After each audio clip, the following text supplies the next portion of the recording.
Bien chers amis de Café Évangile, il en est du règne de Dieu comme d'un homme qui jette en terre la semence. Jour et nuit, qu'il dorme ou qu'il se lève, la semence germe et grandit, il ne sait comment.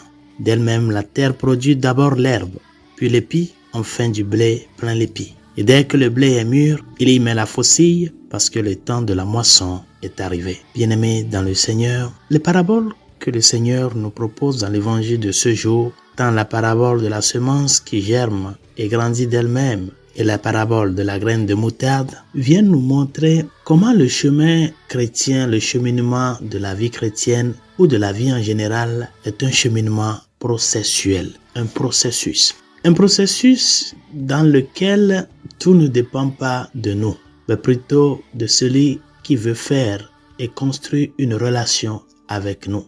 Nous sommes conçus dans le sein de notre mère comme un petit fœtus, un petit zygote. Et petit à petit, il y a un processus de 9 mois qui nous amène à naître.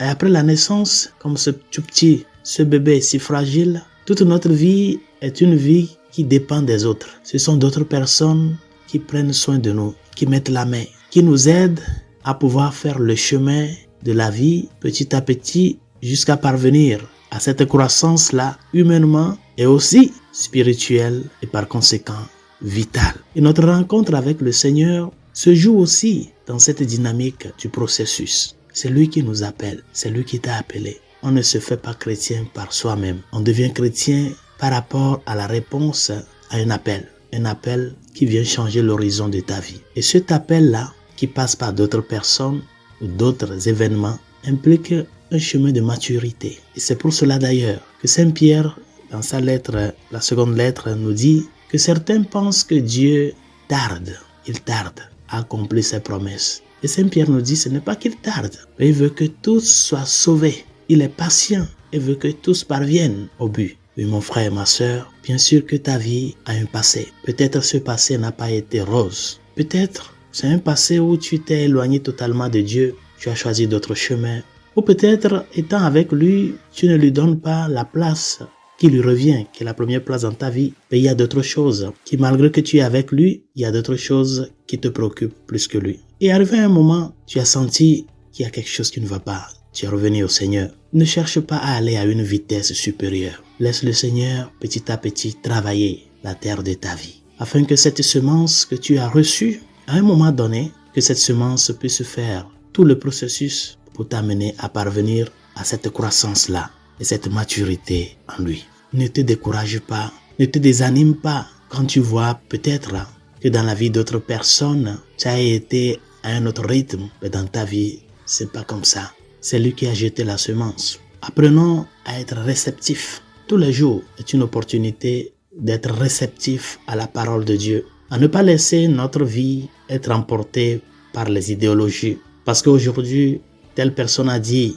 sur tel réseau social, telle demi-vérité, et donc tu commences à t'aligner derrière ces gens de propagande qui au final, ce qu'ils cherchent n'est autre que ta destruction. Il est le Dieu de l'opportunité qui, dans ce souci de porter la semence dans la terre de ta vie, est toujours fidèle à sa parole et à sa mission. Il est le semeur. Et comme dans la première lecture, nous l'avons vu avec la vie du roi David, qui, dans la faiblesse de son humanité, de la chair, a commis ce double péché de l'homicide et de l'adultère. Tout roi qu'il est, bien sûr qu'il a été choisi par Dieu. À un moment donné de la vie, il a été emporté par les désirs désordonnés. Mais c'est ce même David-là qui va pleurer son mal, qui va laisser que ce cœur qui est malade, le cœur humain qui est malade, compliqué, comme le dit le prophète Jérémie, il va laisser que ce cœur soit guéri à travers un processus de pénitence et de souffrance. C'est ce que le Christ vient faire dans ta vie. Ne le laisse pas seul. Il y a un processus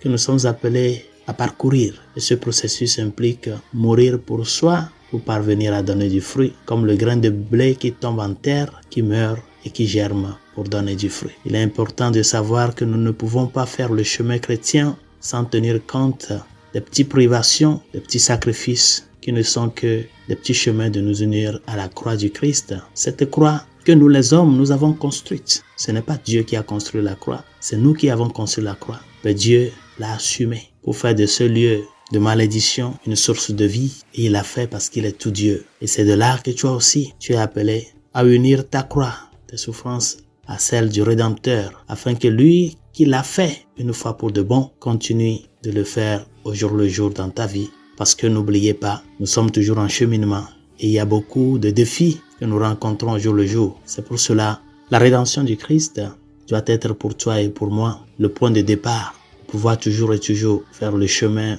de la vraie conversion, c'est-à-dire de nous identifier au crucifié, qui espère voir en la terre de ta vie une terre réceptive à la semence du salut qu'il vient restaurer. Bonne journée. Dieu vous bénisse.